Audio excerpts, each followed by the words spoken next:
Assalamualaikum warahmatullahi wabarakatuh. Ala hadin ya salah bisir al-Fatihah.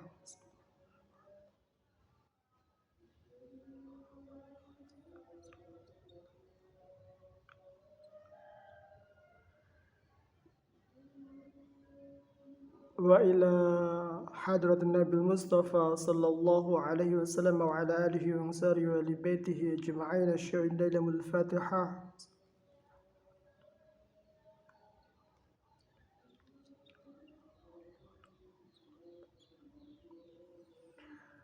Wa ila Imam Abu Hamid al-Ghazali lahul Fatihah.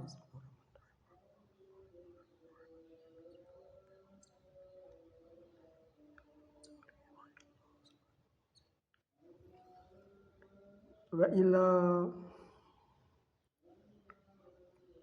Syekhina al-Kiram Kiai Haji Saifuddin Suri Hashim lahul Fatihah.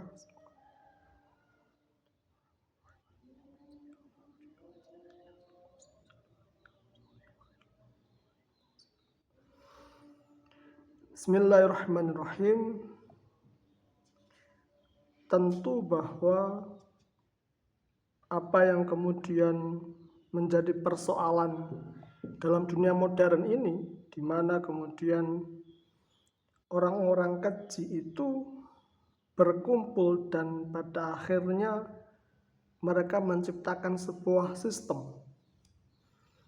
Sebagaimana bahwa pada pilihannya hanya menjadi orang yang uzlah, sehingga kemudian tidaklah sama sekali mendengarkan satu nada-nada sumbang yang tidak sedemikian pentingnya, atau nyanyian-nyanyian yang sangatlah keji dan menyeret kepada dampak di dalam hati dan jiwa kita. Tetapi ingatlah bahwa sistem yang dimaksud daripada orang-orang yang keji tersebut sejurus kemudian adalah bagaimana nada-nada sumbang itu mereka ciptakan untuk mengikat hati dan robitoh di antara mereka dalam lagu-lagu kebangsaan yang mereka miliki, telah sedemikian menampakkan pada usaha mereka sebuah kenyataan yang pada akhirnya bagi mereka yang uzlah tentu satu hal yang lucu, bahwa sistem kenegaraan itu ternyata diciptakan dan dibuat oleh mereka-mereka yang mustahtirin. Nah, ini bagaimana kemudian merespon hal ini, dan tentu saja bahwa orang-orang yang uzlah juga niscaya harus melihat nilai kemungkinan di dalamnya. Mengambil satu pemahaman bahwa meninggalkan itu semua pada dunia yang sudah modern, maka dunia modern mengatakan itu sebagai sebentuk anarkisme, tentu menjadi satu hal yang juga menggelikan.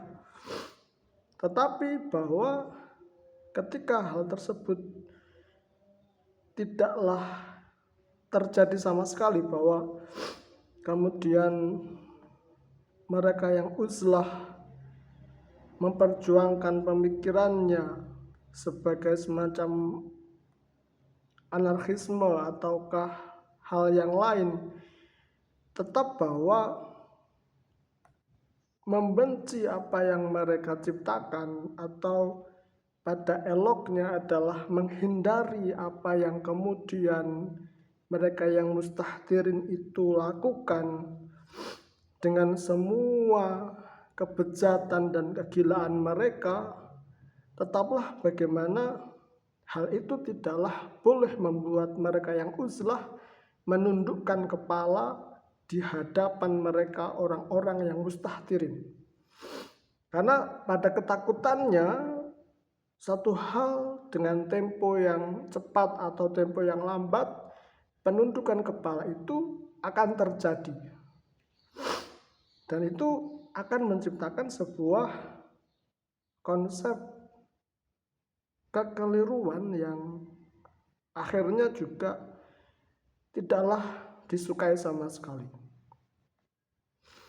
Tentu bahwa metabolisme di antara keduanya akan menciptakan satu resonansi yang baru, dan itu layak untuk kemudian kita memberikan pengertian di dalamnya. Ada syair-syair yang kemudian memuja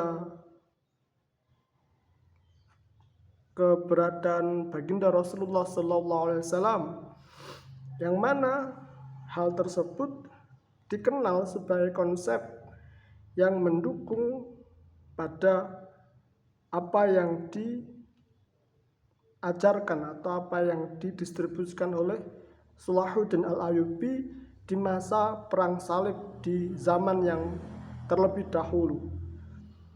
Kita melihat Al-Barzanji sebagai sebuah metabolisme di antara keduanya. Ada yang juga kita akan kaku bahwa Al-Barzanji tidaklah berguna sama sekali. Dan kita menemukan hal itu sejauh mana kemudian kita tidak terjebak kepada anarkisme, dan kita juga tidaklah mau mengakui kedaulatan sebuah negara sejauh mana kemudian negara menyumbangkan nada-nada sumbangnya atau simfoni-simfoni tidak bergunanya yang menyeret kepada kekejiannya mereka dan kelupaan mereka atas keasyikan mereka sendiri, yang kemudian pada akhirnya kita pun tidak mau menundukkan kepala di atas kehadiran mereka semuanya.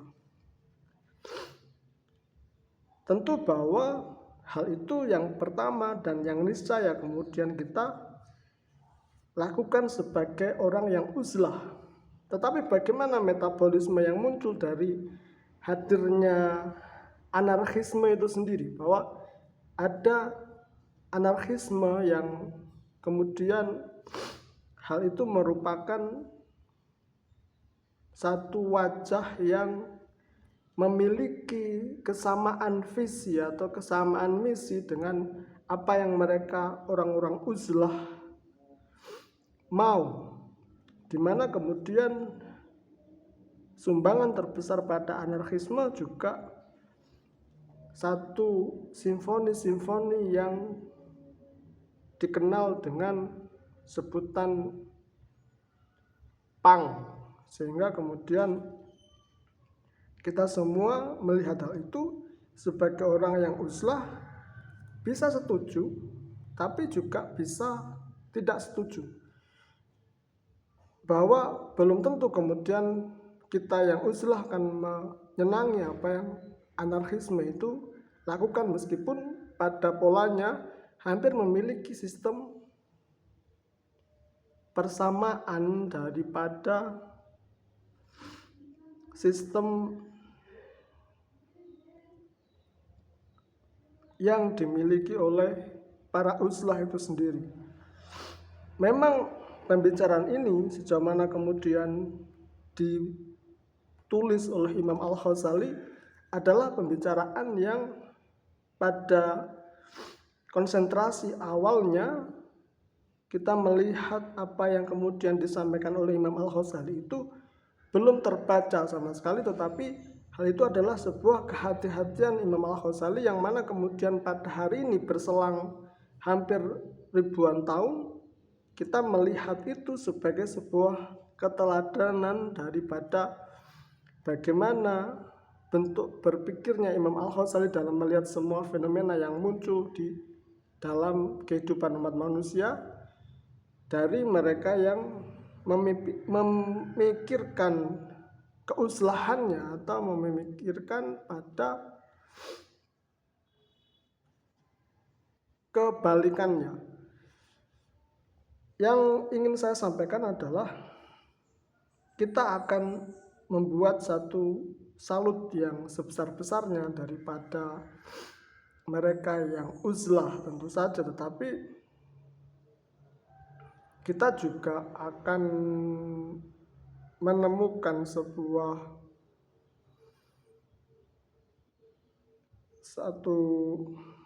gejala yang diturunkan daripada apa yang uzlah, kesulitan-kesulitan yang memadai sejauh mana kemudian mereka orang-orang yang mustahdirin telah menciptakan satu sistem yang kemudian selalu digeneralisasikan sebagai sebuah sistem yang tidak bisa tidak, bahwa sistem tersebut adalah sistem yang sama sekali bagi mereka yang uzlah sulit sekali untuk dihindari oleh kelompok masyarakat di setiap dunia, di seluruh dunia ini. Kesalutan itu tentu mungkin juga bagi mereka yang mustahdirin manifest ke dalam apa yang mereka sisakan di tengah-tengah kehidupan yang mereka miliki. Tetapi apa yang kemudian disampaikan oleh Imam Al-Ghazali tentu sama sekali di sana memiliki sebuah landasan yang kemudian terukur dan sampai sekarang dapat diverifikasi sejauh mana kemudian bahwa mereka yang mustahdirin adalah orang yang memang tidaklah memiliki sebuah kepatutan yang layak dan patutlah kemudian dipinggirkan dari sejarah. Tetapi sesungguhnya mereka orang-orang yang mustahdirin juga memiliki energi untuk pada akhirnya menciptakan sebuah kendali sejarah di atas tengkuk mereka sendiri, dan itulah yang kemudian juga diwaspadai oleh Imam Al-Ghazali,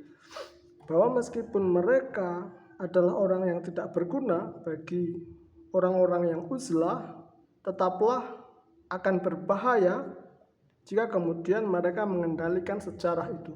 Lalu bagaimana kemudian menstabilkan sistem daripada keduanya? Belum lagi bahwa orang-orang yang uzlah juga harus menghindari apa yang anarkisme mau. Di luar itu bahwa tentu ketukan-ketukan atau celetukan-celetukan atau derap langkah kaki tentu akan menciptakan sebuah episode untuk sehingga memberikan sebuah elan vital bagi mereka yang uzlah. Hanya kemudian ketakutannya adalah bagaimana orang-orang yang mustahdirin juga sudah mampu mempesonai itu semua, sehingga pada akhirnya keseluruhan daripada sistem yang muncul di dunia ini telah menjadi sedemikian secara konsep berjauhan, tetapi secara kenyataan sedemikianlah sangatlah dekat sama sekali. Tentu bahwa kita dapat melihat hal itu daripada fenomena yang sehari-hari kita dapat ketahui, bahwa kita dipaksa untuk memuliakan orang-orang yang mustahdirin itu, sejauh mana kita juga mengetahui bahwa mereka adalah orang-orang yang sebenarnya tidaklah memiliki kemuliaan yang tinggi. Tetapi kita takut kalau kemudian kita tidak memuliakan mereka, kita akan mendapatkan sebuah akibat yang luar biasa dan dahsyat bagi kehidupan kita di seluruh dunia itu sendiri. Maka ini sekali lagi adalah pembahasan yang pelik tetapi sangat menarik dalam konsep pemikiran kita, sejauh mana kemudian semua pembahasan ini telah dibahas oleh Imam Al-Ghazali selama hampir 1000 tahun ini. Kiranya demikian yang dapat saya sampaikan, karena harus 15 menit. Mohon maaf jika ada kekurangan dan kesalahan di dalamnya. Wabillahi taufiq wal hidayah wal rizal wal inayah. Assalamualaikum warahmatullahi wabarakatuh.